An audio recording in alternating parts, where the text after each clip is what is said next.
Discussing disc golf. Sorry for the glare on the readers. We're going to do a video today about why you should use U-Disc. All right, let me get to the screen record part. All right, here we go. All right, this is the U-Disc app. I have the Pro version.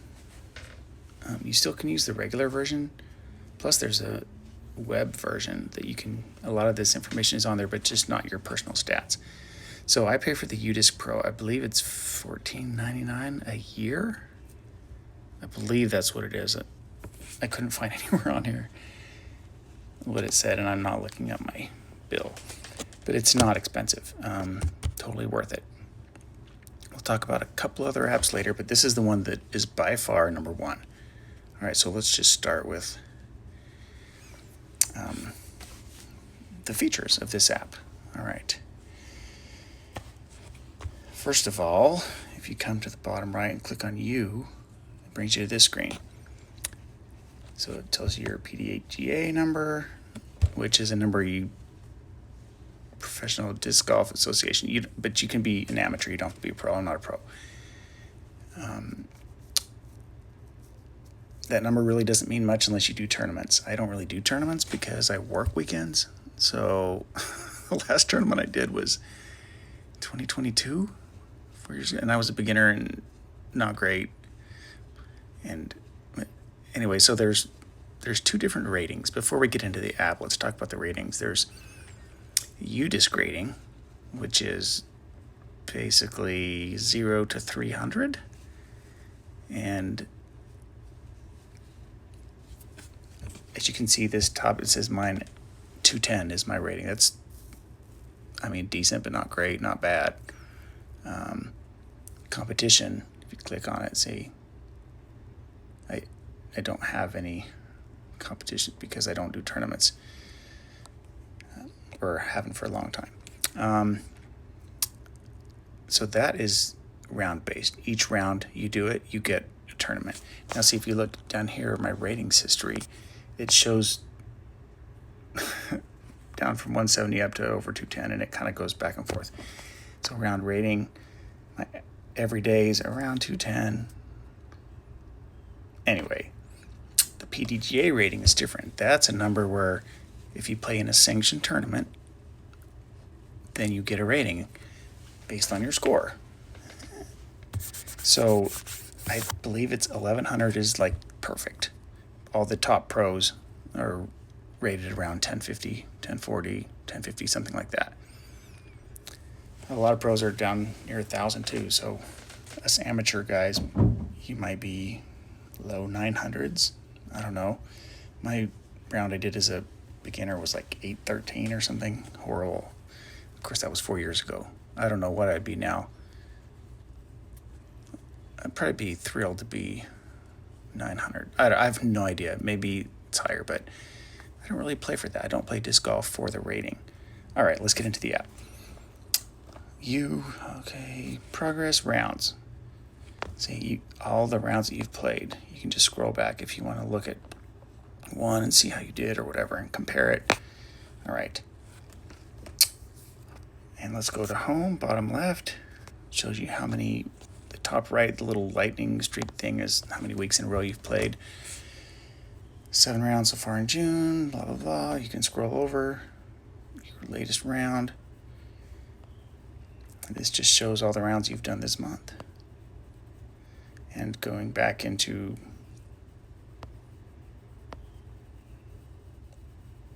whatever date. Okay, that's under home. Easy enough. Come back down to the bottom bar, click on courses. All right, this is the cool part. You can scroll around your map. Right now we're on map. If you hit list, it will show recommended from highly recommended courses around in your area. All right, but let's go to map. Yep, I live there. Look at all these little disc golf baskets. Those are courses. So you can scroll around, and if you want to click on one, click on it. It's Arcadia Park. Okay. That little check mark to the right means I've played it. tells you how many holes. Moderate, you click on Arcadia Park and it will tell you estimated time, almost 2 hours. Tell you the conditions. Tell you how long, it's almost 7,000 feet, blah, blah, blah. There's your rating, 218. That's if you shoot par. So I think I've shot par once there. Several +1s, +2s. Of course, when I started there, I was like +8, +10 at this course because there's some long holes. But it kind of gives you an idea. Global average +11, so it's way over par. Okay. Shows you how many people are using it there. If it's busy, it's not busy. Anyway, that's the courses on the map. Okay. So if you go to the top left, there's those 3 little bars with dots on them. Click on that. Here's where you can search. Right now I have it on all, but you can do wish listed. Okay, so there's a few on my wish lists up near Louisville and Frisco. And I'll show you how to do that. Let's put it back on all. Okay, let's just scroll up to our one I haven't played for sure. Okay, Oklahoma. All you do is click on that little ribbon. There, now it's wish list. See, click on it again, it's off. All right, that's all you do for that. Okay, wish lists. Also, what I've been using is unplayed. Click on unplayed, then hit search. There, boom. See, the Metroplex mostly disappears, except for way up north. I am currently sitting at 99. I need one more. It's so awesome. Now, some of these are not available, like if it's on Air Force Base, or this one's an apartment complex for residents only, and this one's, oh, high school. Oh, that, I think you have to make your own. You have to make your own route. Like there's just baskets. There's no T-pads, no nothing. You kind of just make your own course. So I don't have to go too far, but I have spent a lot on gas just to get to all these courses. UDisc sent me a notification when I hit 60. Congratulations on your 60. And I didn't even know I had been keeping track. So then I started my march toward 100. Let's go back to me. All right, progress. So here's my 99 courses played. You click on the map. This just shows you from California up through Nevada, Utah, Colorado, Kansas, Oklahoma, Arkansas, Louisiana, Texas. Anyway, so that's kind of cool. And also that's another way you can get to your wish list, which is Iceland. I'll be doing that next summer. Okay, played. Back to, did we get all this already? Oh, throws measured. Okay, if you go to, do some field work, you can measure your throws by your discs, which we're going to get to in a second, and you can, in case you don't know what you throw the furthest, backhand, forehand, whatever, then you can go here. But if you play, at least regularly, you should know what was flying good for you. Okay, down to my stats. See, last 4, it shows you how many birdies versus pars. You can go to last 10.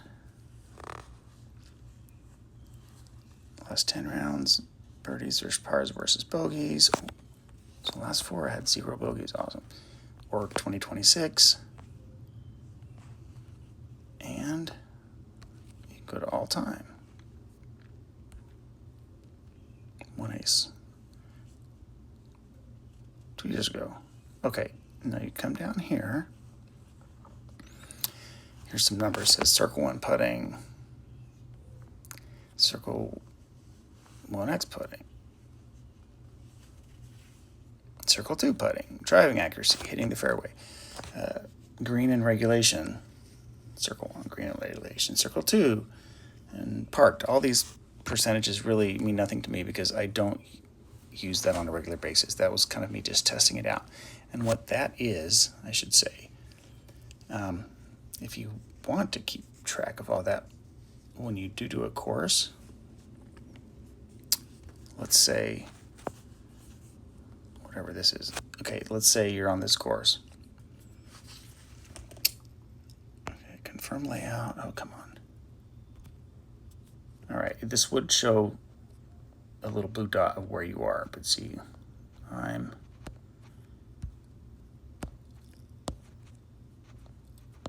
switch this around. This is making me dizzy. Okay, so that's where I am. If I was down at the course, it would show you.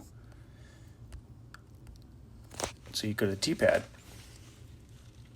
All right, and then after you throw your throw, there's a little button you hit, and that's will mark down your GPS location of where you went. If you went in the middle of the fairway, circle 2, circle 1, and then you have a putt, you make it, it'll log that.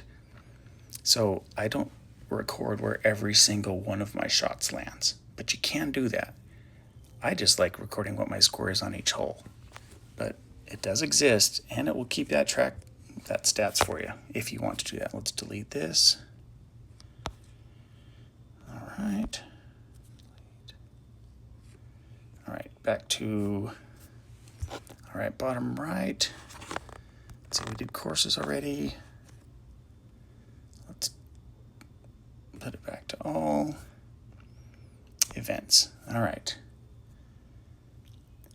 You can do tournaments. This will show you, most of these are PDGA approved, which means if you play in it, you'll get a rating. If you're an amateur player, or the tournaments for amateurs and pros, and there's all kinds of different ratings. I'm excited because I get to play in the 50, the old guys bracket now. Anyway, okay, so tournaments, leagues. I keep meaning to join one, but my work keeps getting in the way. But leagues is basically you get together, and sometimes it's the same course and a bunch of people, and you just play every week. Or some of these leagues will rotate between 2 or 3 different courses around a particular area, and you just kind of rotate them each week. They go to somewhere else. It just kind of depends on the league. Some play for tags. So if there's 10 of you there and you have tags, the winner gets number 1, 2, all the way down to 10 with the worst score. And each time you play, you switch tags. So if you improve, you could eventually work your way up the tag system. Some do that. Okay, PTGA tournaments, which some of those are over here also. Cleanup opportunities, glow chances. I really need to do that. If there's any clinics, women's rounds only, and different charity tournaments. Anyway, this is trending. I don't know what that is. I guess that's upcoming the next day or two. Okay. My events, if you have any saved. I don't have any that I've saved. Okay. All right. Back to you. All right. Top right, there's 3 little bars. If you click on that, then you can go to a few more features. Card mates is who you've played with. Discs, you can hit that plus sign and add a disc. It'll ask you the color, the type of disc, the speed of it, the weight, the plastic, all kinds of stuff. And then you put it down if it's in your bag or not. And so as you scroll through here, you can keep track of all the discs in your library, and which ones are in your bag and not. Or if you want, or you can just click on the bag and it will show you what's in your bag now. So that's kind of neat. And you can, anyway, let's see here, menu, leaderboards. Let's say you had a really good round. You want to see how that compared to other people who played that round. You can click here and the last 30 days. Oh, 2. Wow. Okay, that's only 2 people that entered their info into UDisc. People could have played just for fun, but just not kept score. This Bubba, holy crap, that's a really good score, 39. And I had 47.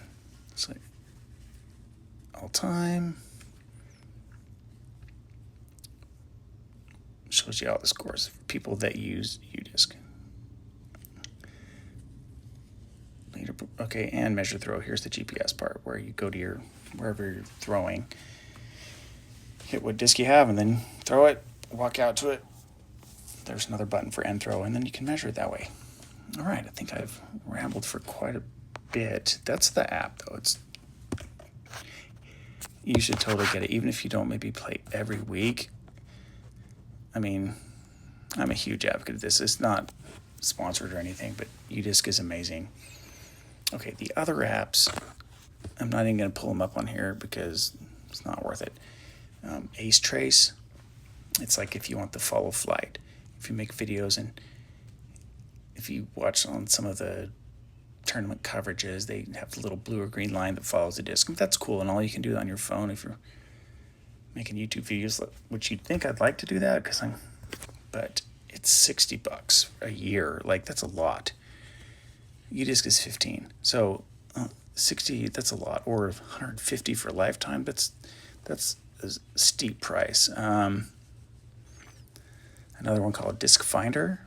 You don't need an account or anything, but it's basically just for searching discs. There's stores, and Squala is also another one, Squala. Those are basically just big disc libraries in stores. But you got the internet. I would advise, though, I have been known to order discs on Amazon, but I prefer to support my local disc golf shop. Go support those guys. Keep them in business. All right, and the other Disc Golf Network is another app, but that's not what UDisc does. That's just live tournament coverage, and that's a subscription also. I don't know how much it is. Anyway, that's UDisc. Go use it. If I missed a major feature, somebody let me know. And see you on the next one.